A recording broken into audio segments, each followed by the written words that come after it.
1, 2, 3, 4, and 5. Great, everyone's here. I'm Milo, and not only am I brutally honest, but I also hate wasting times. Oliver's Landing.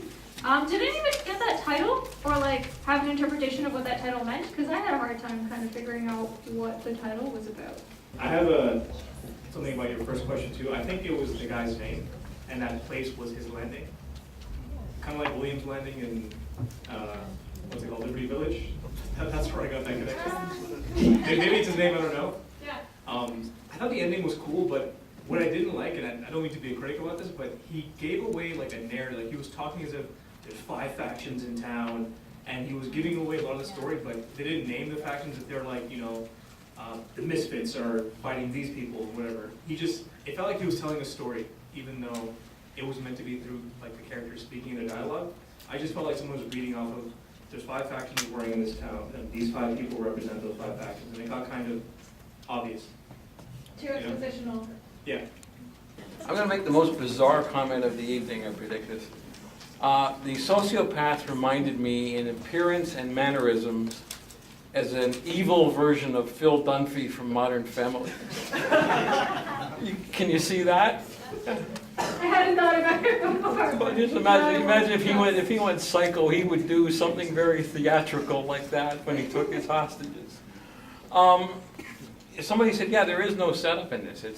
They just, bam, you're in the middle of the story, and that can work. And when you're doing a short film, maybe you don't have time for exposition, so maybe that's a way to do it. And then there's just a little bit thrown in there, so because you are wondering, yeah, how did these people end up in why? And he gives you just enough that, okay, I'm satisfied. The only question is, okay, so he shot himself. The other lady is still tied. How's she gonna get out of there? Well, supposedly her hands are free, so she's tied. One hand, maybe, yes. I think he untied both their hands. Did he? Maybe. Okay, I don't know. Okay. Free up your hands real quick. Oh, and please don't try anything stupid or I will slit your throat and you'll bloody up my table, okay? I thought it was just a really interesting story. I do understand the negative points, and obviously not every short film is perfect, but I thought it had some really strong points as well. I don't know if anyone mentioned, but it said episode 1. Since you picked the movies, is there supposed to be more coming, or? Supposedly it's one in a series, which could have explained the expositionary ending. Maybe it's setting you up for the rest of the series. Or a lot of the time, short films that people do are to try and sell kind of a bigger feature idea or a TV series. So it could be that. I don't know. And then I'm wondering if it explains the title as well, Oliver's Landing.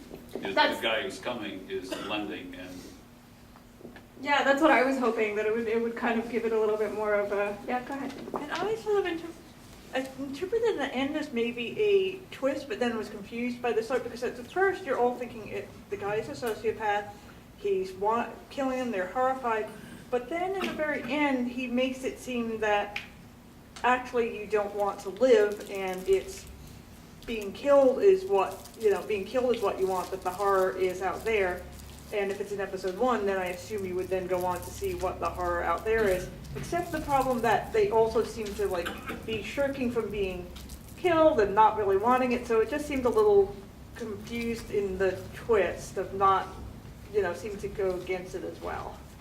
Well, maybe because he knows more than they do about how terrible it could be. Incredibly minor thing, but I just like that they addressed what happens when the bottle doesn't line up perfectly with one of the targets, because in so many shows it's a cliche that it shows the bottle's eye view and it lines up perfectly with someone sitting around the circle, and by the time there are only 2 of them left, I'm like, oh, come on, they can't keep this going for a big table.